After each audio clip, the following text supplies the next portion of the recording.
خدا نامعلوم مدت کے لیے جہنم میں ڈال دے گا اور صرف چند کو جنت کی ابدی مسرتیں دی جائیں گی؟ کیا اللہ اور تخلیق آدم اور تخلیق کار مقصد کائنات کے مشن میں خدا اتنا فوز المرام واقع ہوا ہے؟ برائے کرم روشنی ڈالی جائے۔ ماسٹر مالک نصیر احمد صاحب۔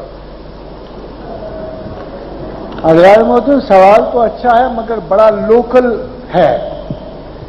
یہ ہماری ایک بڑی بدقسمتی ہے کہ ہم کائنات کے بہت بڑے رب کو صرف ایک اسمالر ہیومن اینگل سے دیکھتے ہیں۔ سب سے پہلی بات تو یہ ہے کہ صرف ایک حدیث سے، جو حدیث قدسی ہے، ہمیں اس تخلیق کائنات کا پہلا مقصد جو ملتا ہے وہ بڑا سادہ سا ہے کہ کن تو کنزن مخفین، میں ایک چھپا ہوا خزانہ تھا، ما احباب تو مجھے اپنی ذات سے انس پیدا ہوا، ان عرفا میں نے چاہا کہ میں جانا جاؤں، فخلقت الخلق لیعرفونی تو میں نے مخلوق کو اپنے تعارف کے لیے پیدا کیا۔ آج تک بدقسمتی یہ ہے کہ کوئی تخلیق یہ حق نہیں رکھتی کہ خالق کی کارکردگی یا اس کی تخلیق یا اس کے کسی پیٹرن پر اپنے کسی کوشچن کو وارد کرے۔ فار ایگزامپل، ہم بڑی بے بسی سے بہت برے شعر کسی شاعر کے سنتے ہیں، مگر اس بیچارے شعر کو یہ توفیق نہیں ہو سکتی کہ شاعر کو کہے کہ کمبخت مجھے اتنا بد ذائقہ تو نے کیوں لکھا۔ تو بدقسمتی سے تخلیق کے پیٹرن میں ہی خالق کو کوشچن کرنا نہیں لکھا۔ ہم صرف اس غرض و غایت پر غور کر سکتے ہیں جو خالق نے ہمیں خود بتایا۔ اب اس تمام صورتحال میں پروردگار جو ہمیں واحد غرض و غایت دے رہے ہیں کہ جب اپنے جلال و جمال کے پیٹرن کو اس نے دیکھا اور اس نے چاہا کہ وہ ایک خوبصورت خلاق عالم کی حیثیت سے تعریف کیا جائے، تو اس نے پھر کوئی ایسی مخلوق پیدا کرنی چاہیے جو اس کی تعریف کرے۔ اب یہاں ایک اور بہت بڑا المیہ یہ واقعہ ہوا کہ جس مخلوق کو بھی وہ پیدا کرتا تھا وہ پہلے سے آرڈین تھی۔ وہ تخلیقات آدم سے پہلے بے شمار تخلیقات کر چکا تھا، ہزاروں اور لاکھوں ارواح کو تخلیق کر چکا تھا، ملائکہ، جنات، شیاطین، پتہ نہیں کیا اور کیا، جس کا ہمیں علم نہیں ہے یا جس کی گواہی ہمارے پاس موجود ہے مگر علم نہیں ہے۔ اب سوال یہ پیدا ہوتا تھا کہ ملائکہ عالم کو تخلیق کرنے کے بعد، ایک پاک بانزہت مقدس مخلوق کو کریٹ کرنے کے بعد، ایک سلسال کل فخار سے کھنکتے ہوئے یعنی کیچڑ کے نیچے سے ایک گندا اور میلا کیچڑ جو تھا اس میں سے پہلی زندگی کا سیل پیدا کرنے کے بعد اسے پروگرس دی، اس نے رفتار اسے آگے بڑھاتا ہوا، حل اتی علی الانسان حین من الدہر لم یکن شیئا مذکورا، کہ پہلے تو انسان قابل ذکر شے بھی نہ تھا، پھر میں نے اسے ڈبل سیلولر بنایا، انا خلقنا الانسان من نطفۃ امشاج، اب بھی اس قابل نہ ہوا کہ میں اسے جج کروں، میں اسے پرکھوں، لنبتلیہ، میں نے چاہا کہ اس نئی مخلوق کو آزماؤں، فجعلناہ سمیعا بصیرا، میں نے اسے پہلے سماعت دی، پھر رفتہ رفتہ اسے بصارت دی۔ یہ سارے سسٹم مکمل کرنے کے بعد جب بایولوجیکل انسان پورا ہو گیا تو اب بھی خدا کا مقصد پورا نہیں ہو رہا تھا، تو اس نے کہا کہ اب میں نے ایک لاسٹ عمل اس کے ساتھ کیا، انا ہدیناہ السبیل، میں نے اسے عقل و شعور بخشا اور چوائس اس پہ چھوڑ دیا۔ یعنی ہمارے پاس وہ انسٹرومنٹ تھا کہ جس میں چوائس اللہ کے پاس نہیں انسان کے پاس تھا، اور میں نے اب اس میں وہ صفت پیدا کر دی، اما شاکرم و اما کفورا، چاہے تو مجھے مانے چاہے تو میرا انکار کر دے۔ اب پروردگار نے تمام تخلیقات کے بعد اس انسان کا پیدا کرنا اس لیے مقصود تھا کہ وہ ایک لگی بندی عبادت سے تنگ آ چکا تھا۔ میں نے ہی اگر آپ کو کہہ کر اپنی تعریف کرانی ہے اور اگر آپ میرے زور و جبر کے سائے میں ہی میری تعریف کرتے جائیں گے تو کسی بھی ماسٹر مائنڈ کو تسلی نہیں ہوتی، بلکہ خدا یہ چاہ رہا تھا کہ کوئی ایسی مخلوق ہو کہ جسے یہ چوائس ملے مجھے جاننے پہچاننے کا، مجھے ماننے کا اور میری تعریف و توصیف کرنے کا۔ اسی حدیث کے ساتھ ایک اور حدیث وابستہ ہے جہاں تھوڑا سا لفظ بدل گیا. دونوں حدیثیں صحیح ہیں مگر تھوڑا سا لفظ بدل گیا.